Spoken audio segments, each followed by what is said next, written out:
When you've done run in there, you've got like 60 minutes.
If you're going to watch it, watch is it Liberty? Not Liberty. What was one where we got the spell? Liberty. Oh yeah. Yeah, they played the American flag. Yeah. Yeah. I mean, this car.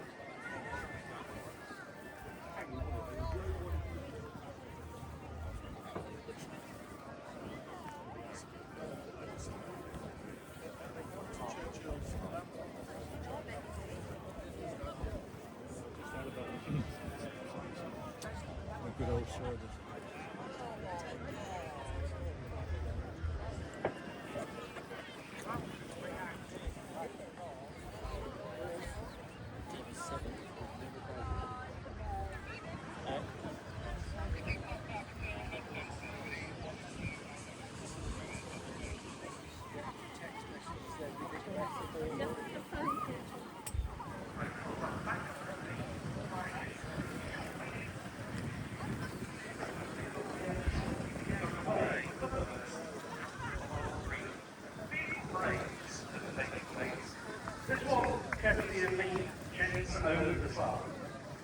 What a heritage lays behind that organisation. It's one of others, Richard and Alan Jennings, who got involved in motoring from a very early age. He joined the firm of coach builders in West Bromwich called WJ Pitt in the early 1930s. But from there they branched out, and in 1936 that they created their own company, Motors. Several different locations during its life. Best remembered that at the beginning of performing contract manufacturing of creating small build suits to work with those from the Cape production company then out of the vehicle that initially made.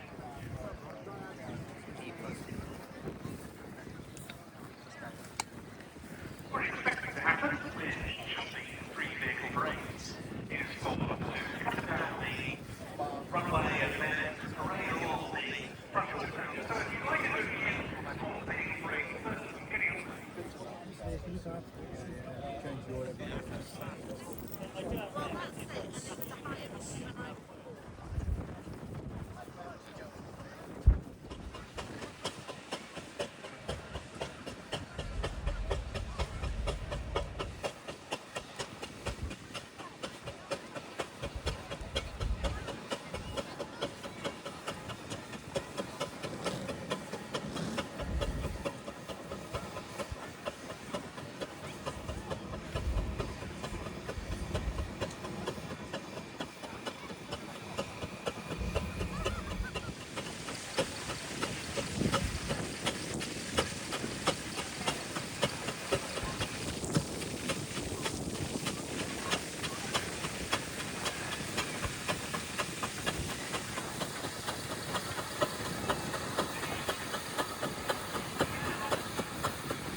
Take part in the event from the King's Birthday Flypast.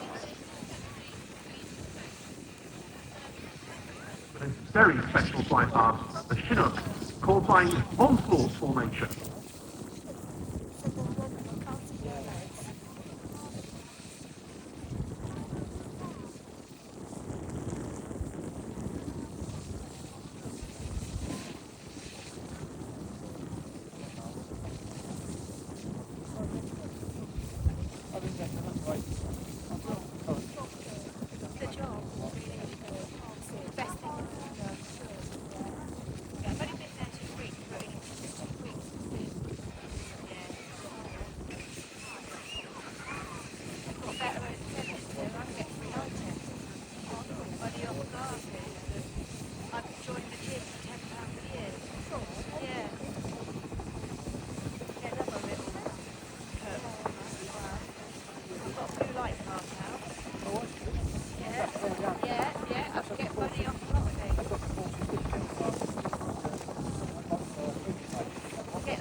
What a tremendous spectacle. One, the Chinook is impressive enough, but Time 4 is truly exceptional. Our thanks to the crews from number 15 and 27 squadrons at RAF Odiham over in Vista with two Scorpion tanks. Go right with them at the course at the back end of the showground. The dog show taking place all day.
seems to be flying through past us a little bit later on.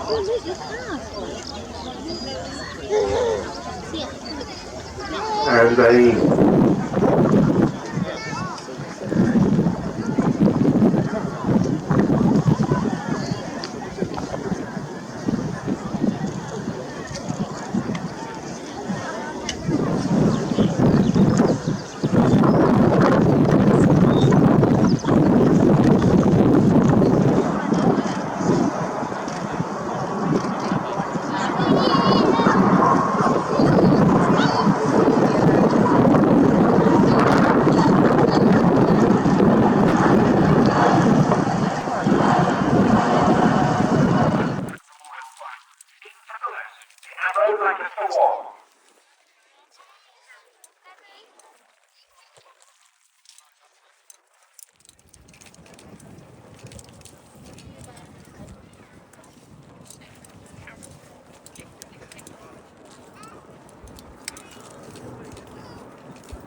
majestic return to Abingdon, I'm sure you'll agree, by the Abingdon Lancaster of the Royal Air Force Battle of Britain Memorial Flight. always a pleasure to see the BBMF represented at this show. And a very important aspect is their ability to airdrop supplies to those conducting research in Antarctica using air-to-air refueling from the RAF Airbus C-1.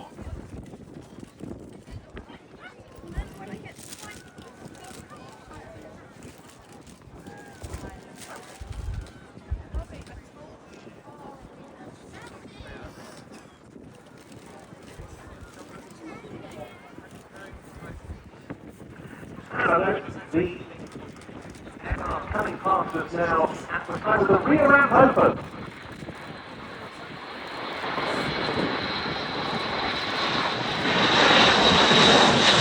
And away from the crew loading on the rear ramp.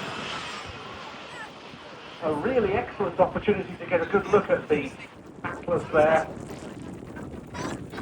It's now the primary RAF Air Movements programme after the retirement of the last C-130J Hercules, and haven't they been proving their capabilities? Aid to Egypt bound for civilians in Gaza, and some huge airlift efforts. One C-17 sortie out of the Afghan capital, Kabul, in the course of the 2021 evacuation carried more people than any other RAF flight in history. 436 of them in all in one of these aircraft, the C-17A Globemaster III.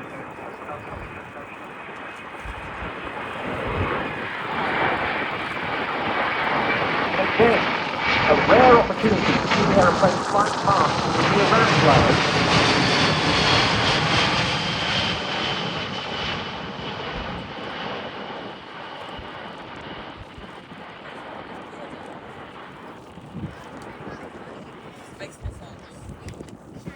Those that conduct or steer strip and night vision goggles training here at Abingdon.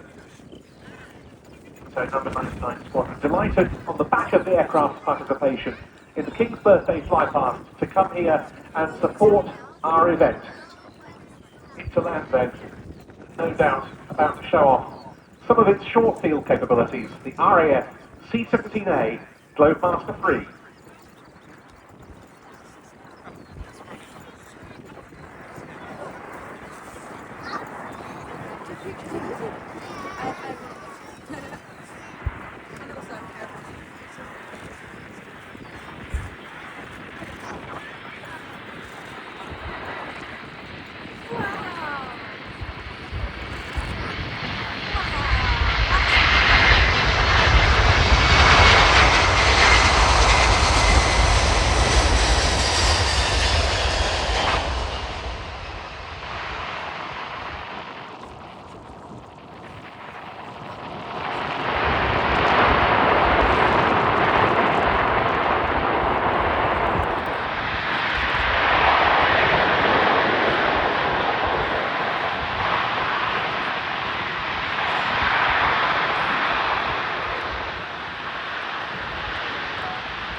approximately 200 miles per hour, 180 knots, is the Tutor Display pilot, Flight Lieutenant Bob Hughes. Give him a round of applause.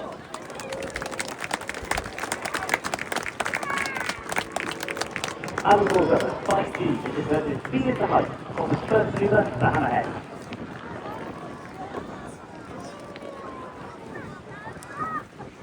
Flight Lieutenant Hughes was born in Carmarthen, South Wales. He started his flying career in the Royal Air Force back in 1989, flying between the skies the VP-10 at the RAF Brize Norton. Then, later as a search and rescue pilot on the Sea King.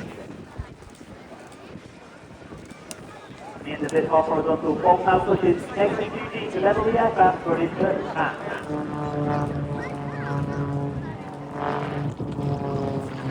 Of second year with the Tutor Display, he's operating at a base height of 300 feet, except for two final passes at just 100 feet. After these ballistic rolls, they allow Bob to gain energy to the next part of the sequence.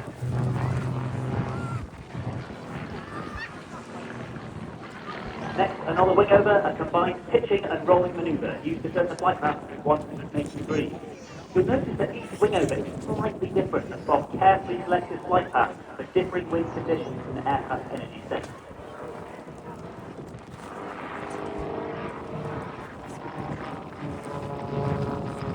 Bob now rolls 90 degrees while pointing straight up before completing a stall turn at almost zero airspeed.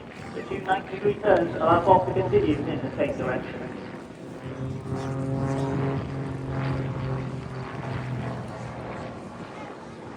Unlike the last stall turn, this one, my mistake. The Tutor is operated by number 6 Flying Training School in partnership with Babcock International, primarily flying University Air Squadron students and RAF Air Cadets. A big thank you to our supporters this season. They are the Royal Air Force Benevolent Fund, Babcock International and Runway 25. Tutor waving it to us when he gets back straight. I can tell he's really battling with the wind because the Tutor is a really quite light aircraft, so it really shows the finesse that's required to display it. If you've got some good photos, make sure to tag the RAF Tutor Display on social media and we will use your shots.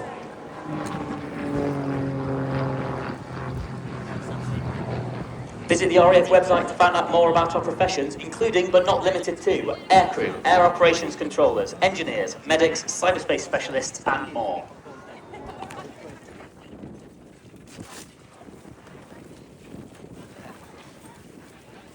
Tutor Display.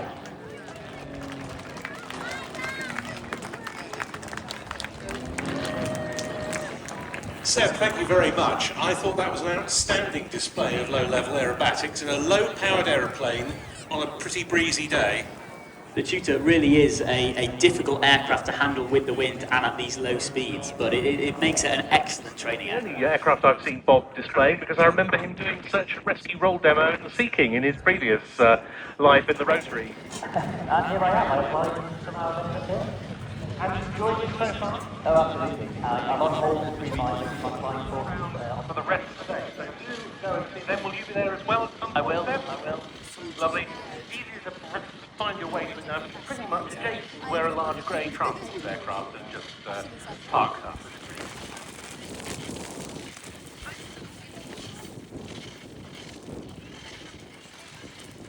The musical timetable here at Abingdon 2025.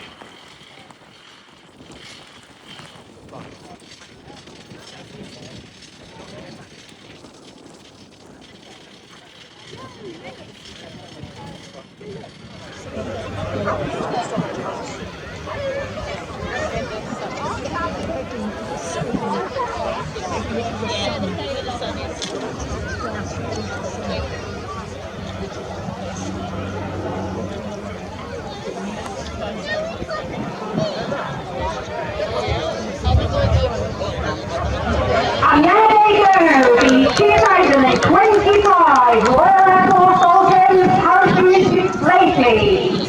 The race training from their legs is created by straight hamsters attached to their boom. Boys as the team immediately begin maneuvering into the snake formation.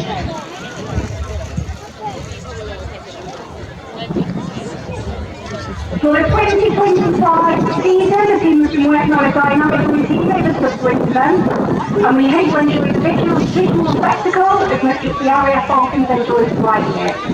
They have built a snake formation by turning 180 degrees back into the jump run direction.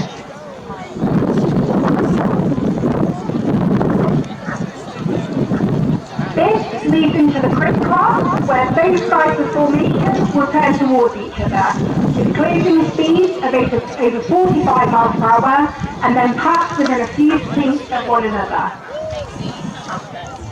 They immediately make a turn into the very dynamic signature carousel formation, which is the team's favourite manoeuvre and requires vast amounts of concentration with left and right turns very elegantly displayed in the system, so be mindful of that when we are trying to watch this accelerating display.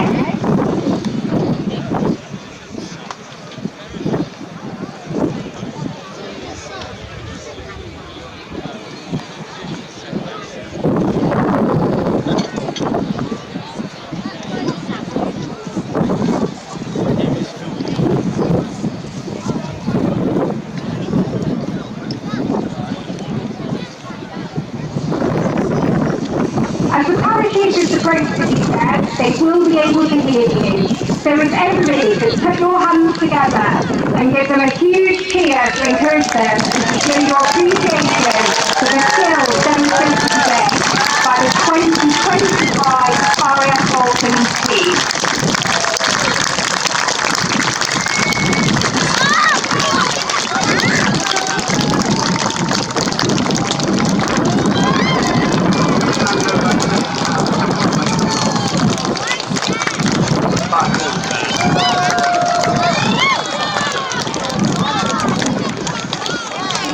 Make sure that your kids carry on back to you and share to encourage them. And now, we are starting Anthony. Atkins there. That's better. Keep that cheering going. Adam Pepper. Starting Chinook, Sergeant Old.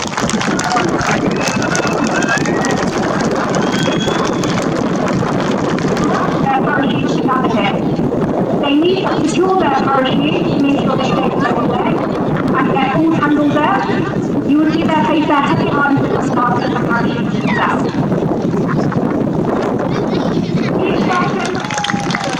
Once all the RAF Falcons have their RAF berries on, that is the time to defuse their SA.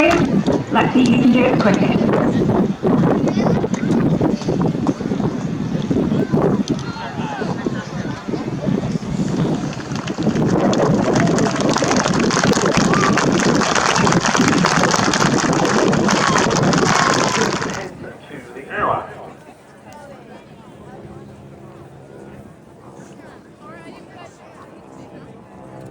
Reminder that we've got further examples of RAF Abingdon 163 aircraft passed overhead in that formation, having been overhead Buckingham Palace. Diving now from our left is an example of that flying definitive production form. This is the Canadian Car and Foundry Harbour form.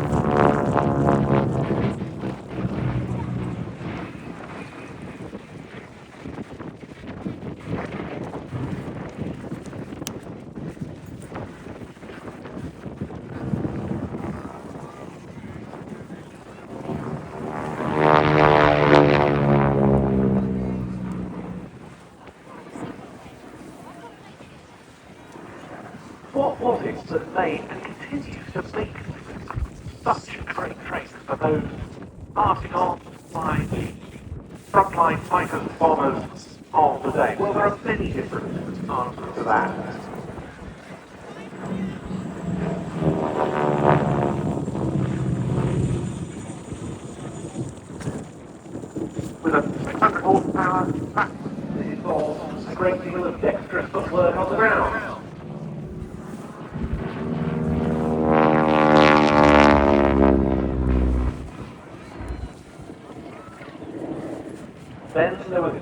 to be armed with guns, practice bombs, rockets for armament training and so forth.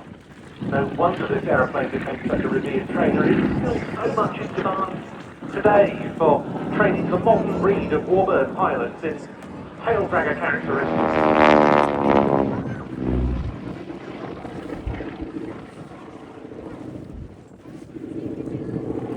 This aircraft played a very important role in pilot training from early in World War II.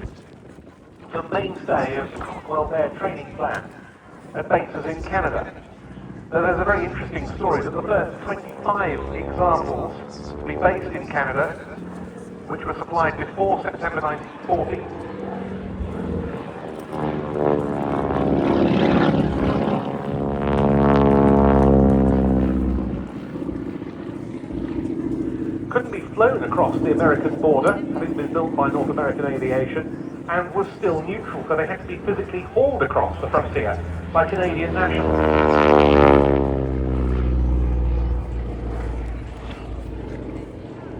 But by the end of 1940, in excess of 800 harbours had been delivered to bases around the Empire Airshow.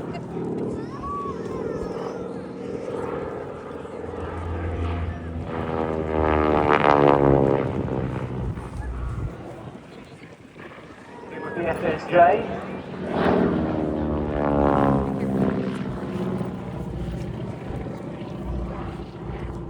And they were built by various companies other than North American Aviation itself, particularly in Canada, where Nordyne was a major builder of Harvards, and this one comes from the CCS, the Canadian Car and Foundry Works, which built aircraft in significant quantity, especially after World War II, as with this one.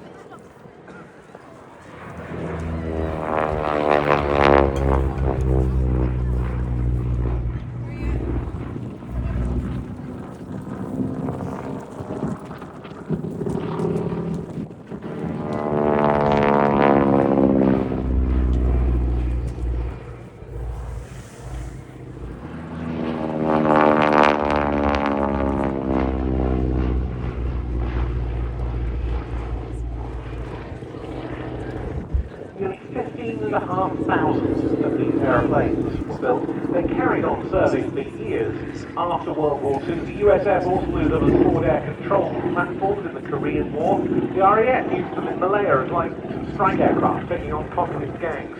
And they were used for light attack duties by the French Air Force in Algeria as well.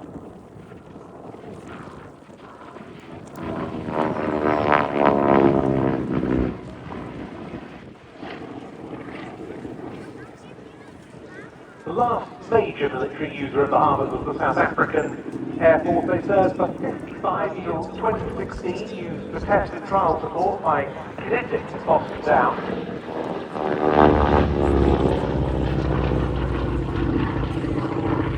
And that was these days on the strength of the Rolls-Royce Heritage flight. This one, built by Canadian Car and Foundry in 1954, was supplied to the West German Luftwaffe. It then went to the Portuguese Air Force. They used it on counterinsurgency missions in Mozambique.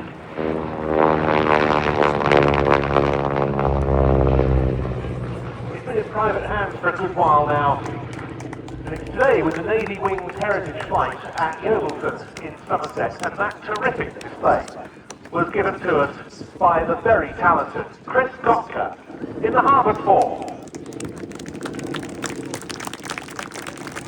Navy Wings, a brilliant organisation that's been developed to take over from the Royal Navy.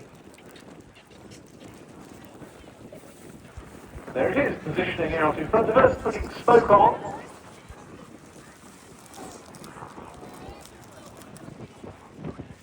Running in for its first pass, this is the Pitts S1 Special, S1S model, and this is the Jubilee Pitts.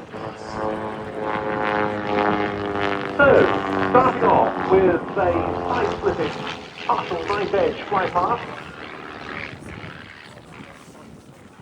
then turning away with a high wing over,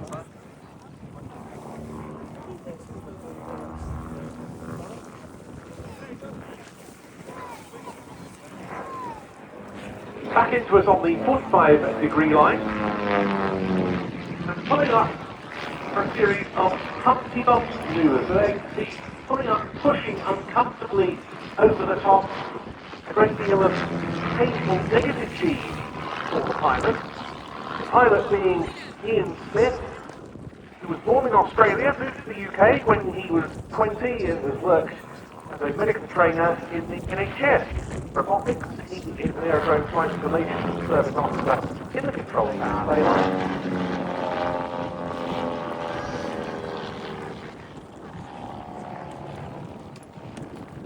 Pulling the stick back, going all the way round the loop.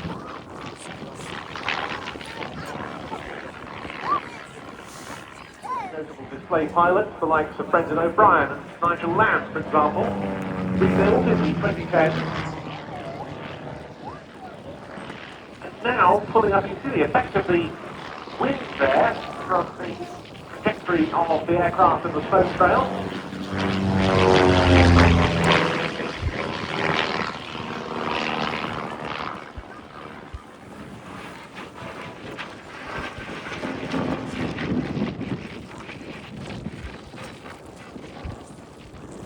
Back down the main display axis, what we call the quarter roll in the vertical, up for a stall turn in front of us.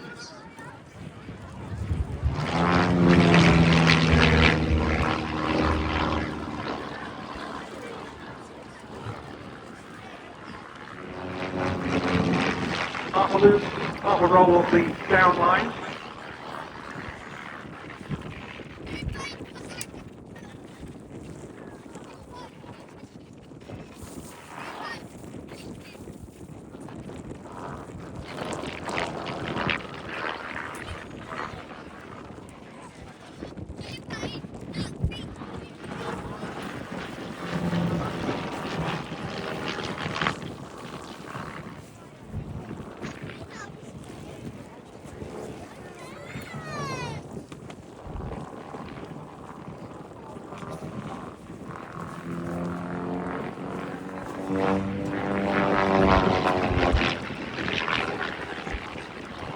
Very nice photo opportunity and a nice opportunity to give him a wave as well.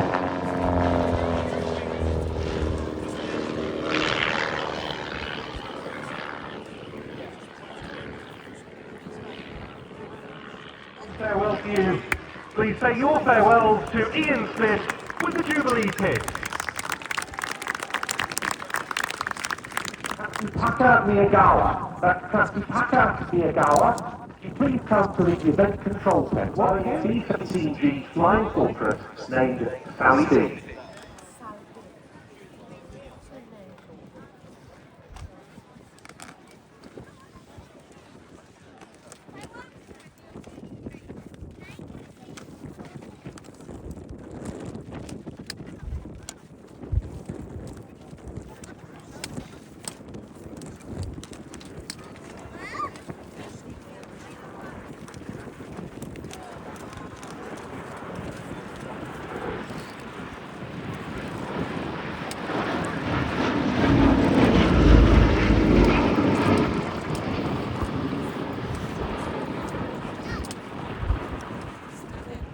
Carried on along with several other B-17s in that role well into the 1970s.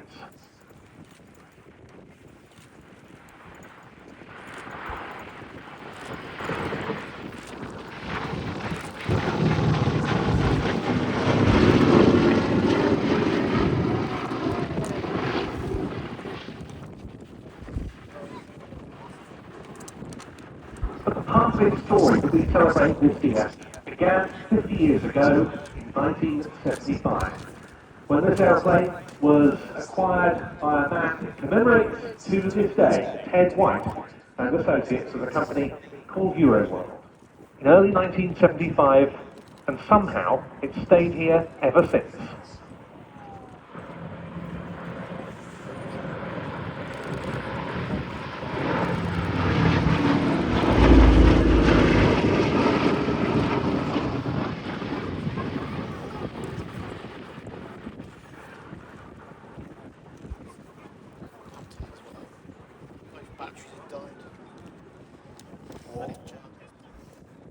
weeks though to the US 8th Air Force who went to battle from Britain in B-17s like this.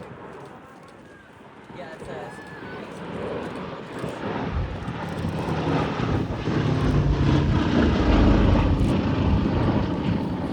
But that reckoned without the enormous determination of his then partner Ellie Sallingbow, who took on this aeroplane's operation herself, supported by a highly professional team. And that's the way it has remained ever since. This aeroplane continuing to fly on as a living memorial to the US 8th Air Force and indeed to all the Americans who made the ultimate sacrifice in World War II.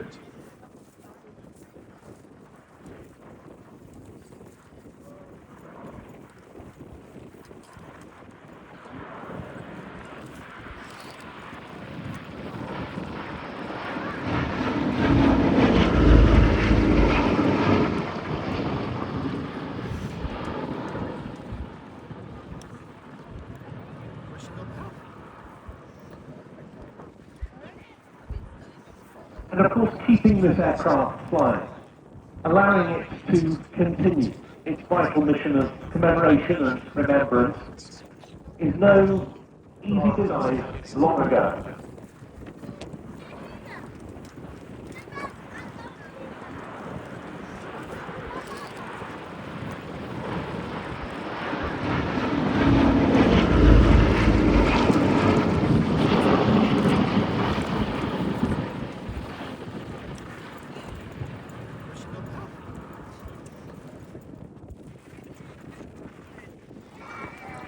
And it's worth mentioning that when we see the great Warbird air displays, it's typical of the sort of steely determination she has shown in keeping this aircraft going.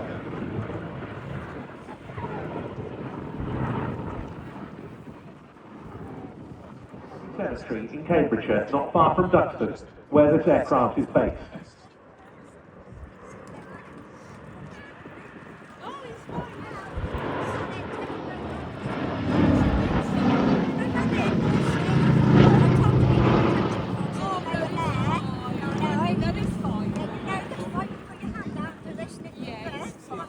C-17 as part of our flying heritage for as long as possible. You can visit sallyb.org.uk and sign up there and make sure that this site is never lost from our skies. And here we see the aircraft flying past with smoke on to simulate a damaged engine. A pass that always salutes the efforts of the members of the Sally B Supporters Club, but which we also use this year to pay tribute to this aircraft operator, the remarkable, the wonderful Ellie Sallingbow. Ellie and your team, thank you for keeping this aeroplane flying. B-17G, Flying Fortress, Sally B.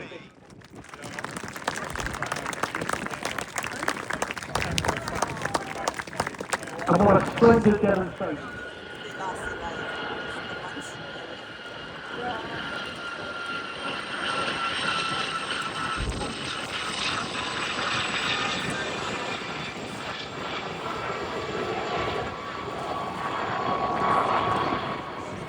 Other British military test and trials aeroplanes of the various establishments.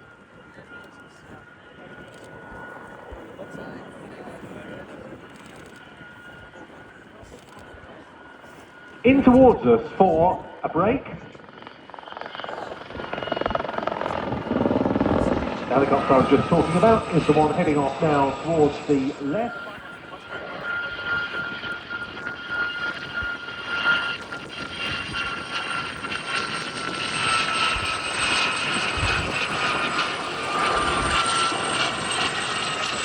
The second Gazelle in today's display. As you can see against the sun now, the colour scheme's a bit difficult.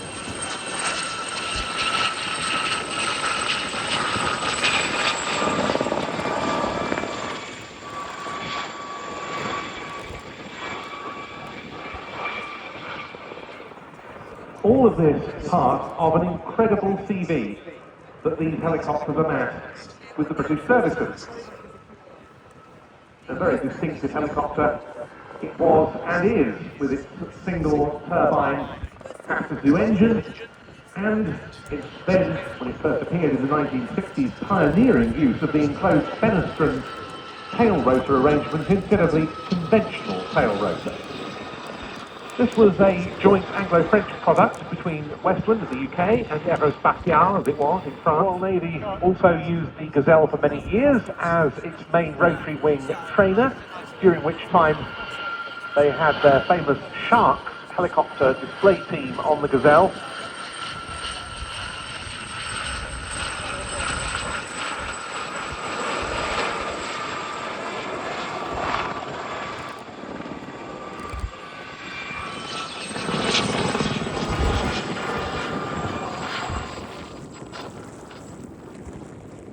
And it was the Army Air Corps Gazelle that achieved this type of battle honour. They did so in Northern Ireland, the Falklands, the First and Second Gulf Wars, in the Balkans, in Sierra Leone and in Afghanistan.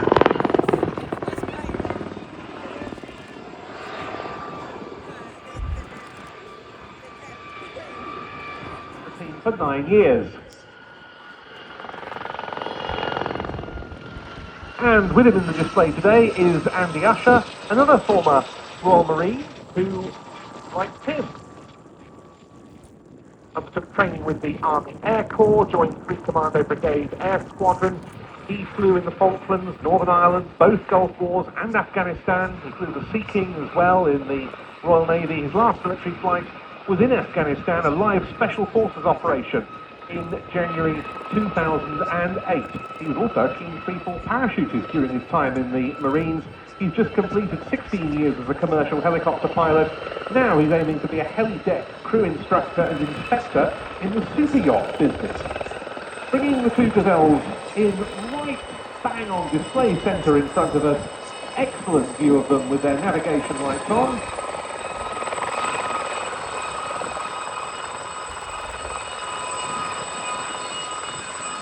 Into the hover just above the runway.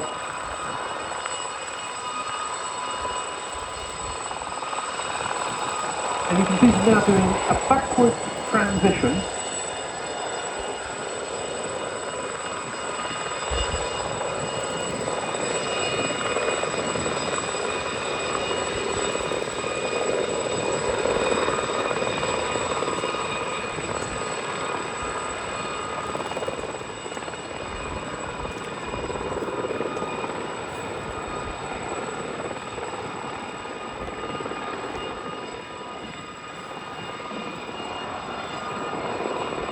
Climbing to about 500 feet.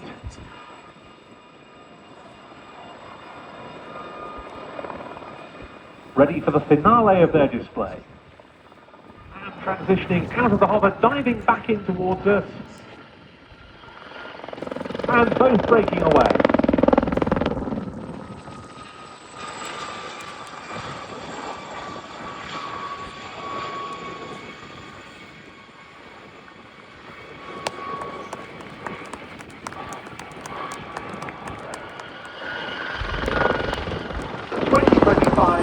Gazelle Squadron display team.